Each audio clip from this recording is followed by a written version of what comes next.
Netherlands tourist visa आप बहुत ही easy steps में अप्लाई करके ले पाओगे और वो भी बिल्कुल नॉमिनल कॉस्टिंग में। नीदरलैंड के हम ऑलरेडी 500 से भी ज्यादा वीजाज अप्रूव करवा चुके हैं। कम्युनिटी सेक्शन में जाके आप चेक कर सकते हो। नीदरलैंड के वीजा में बहुत ही बेसिक रिक्वायरमेंट होती है, कोई भी इस रिक्वायरमेंट को इजीली पूरी कर सकता है। बाकी रिक्वायरमेंट के बारे में हम आगे डिस्कस करेंगे। नीदरलैंड शेनेगन वीजा जो कि वैलिड रहेगा 29 शेनेगन कंट्रीज में। आप एक वीजा पे 29 की 29 कंट्रीज में तो ट्रेवल कर ही सकते हैं। बाकी इसके अलावा वीजा ऑन अराइवल वाली कंट्रीज और बढ़ जाती हैं 23 आपके पासपोर्ट पे। टर्की आपको वीजा ऑन अराइवल देगा, वैसे टर्की का वीजा लेना बहुत मुश्किल है। बिल्कुल इसी तरह बहुत सारी कंट्रीज है जो कि आपको वीजा ऑन अराइवल देती हैं अगर आपके पास वैलिड शेनेगन वीजा है। बस एक बात का ध्यान रखना कि आपकी आइटनरी में नंबर ऑफ डेज उसी कंट्री के ज्यादा होने चाहिए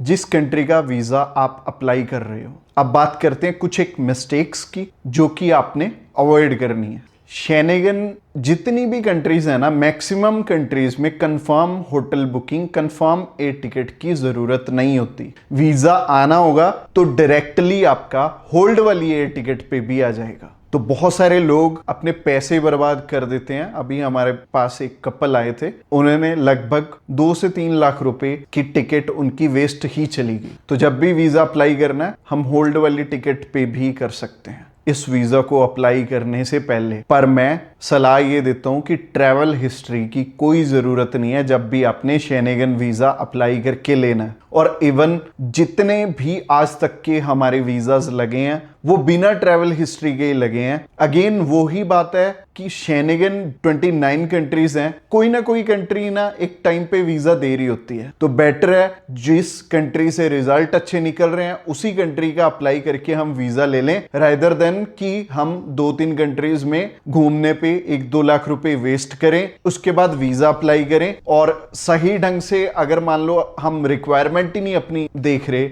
और पूरी कर रहे तो वैसे भी एम्बेसी ने आपका रिफ्यूज करना, चाहे आप ट्रैवल हो चाहे नहीं हो। और एम्बेसी में आपको भी पता है सिर्फ और सिर्फ हमारे डॉक्यूमेंट्स ही जाना है। हमने तो वीएफएस सेंटर से वापस अपने घर पे लौट आना है। तो इस वीजा में आपकी सबसे पहली रिक्वायरमेंट है आपका पासपोर्ट, और पासपोर्ट में वैलिडिटी होनी चाहिए एटलीस्ट 6 मंथ की before applying for your visa. Passport size photograph चाहिए होंगी 35 बाय 45 की। वैलिड प्रूफ चाहिए होगा आपकी ऑक्यूपेशन का, अगर आप जॉब करते हैं तो एनओसी और सैलरी स्लिप्स, और अगर आप बिजनेस करते हैं तो बिजनेस रजिस्ट्रेशन की जरूरत होगी। और एमएसएमई, शॉप एक्ट, गुमास्ता, पार्टनरशिप फर्म या फिर प्राइवेट लिमिटेड कंपनी है आपकी, तो इनमें से कोई भी रजिस्ट्रेशन चलेगी। और अच्छा रहेगा अगर आपके पास करंट अकाउंट भी हो तो। अगर नहीं है तो भी आपका वीजा आ सकता है, पर स्ट्रेटेजी चेंज करनी पड़ेगी थोड़ी। बाकी आपके नंबर ऑफ डेज के अकॉर्डिंग हमें अपना बैंक बैलेंस भी समझना पड़ेगा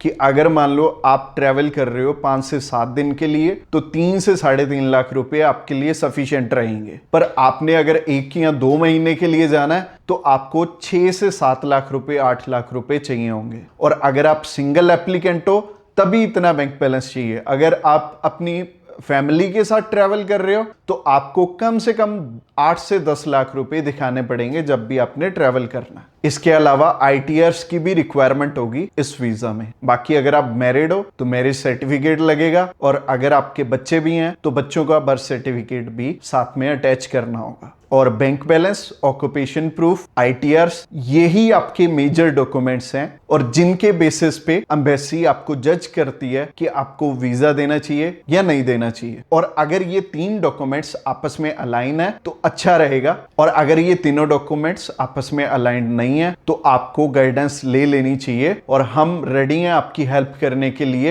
एम्बेसी की कुछ एक और रिक्वायरमेंट्स भी होती हैं, जैसे कि visa application form, cover letter, itinerary. जिस हिसाब से आपकी आइटनरी होगी उसी अकॉर्डिंग आपको एयर टिकट, ट्रैवल इंश्योरेंस और होटल बुकिंग भी दिखानी पड़ेगी। और ये सारी चीजों में हम आपकी हेल्प कर सकते हैं। हमारी कॉस्टिंग बहुत ही नॉमिनल है और अगर आप अपनी एप्लीकेशन खुद करोगे तो उससे भी कम कॉस्टिंग आपको हमारे थ्रू अप्लाई करने की पड़ेगी। जब बात वीजा की है तो आपको गलती नहीं करनी चाहिए, किसी ट्रैवल एक्सपर्ट की हेल्प जरूर ले लेनी चाहिए। हमारी कॉस्टिंग जानना चाहते हो तो अभी हमें कॉल करके जान सकते हो। इस वीडियो को रात को देख रहे हो तो मोर पे क्लिक करके आप डिस्क्रिप्शन बॉक्स में हमारा व्हाट्सएप का लिंक है, उस लिंक पे क्लिक करते ही आप हमें मैसेज सेंड कर पाएंगे और हमारी टीम ऑफ एक्सपर्ट्स जल्दी से जल्दी आपको कांटेक्ट बैक करेगी। टीम के हर एक पर्सन को मैंने पर्सनली ट्रेंड किया और सारे ही टीम लीडर पिछले 5 साल से ग्रैब माई वीजा के साथ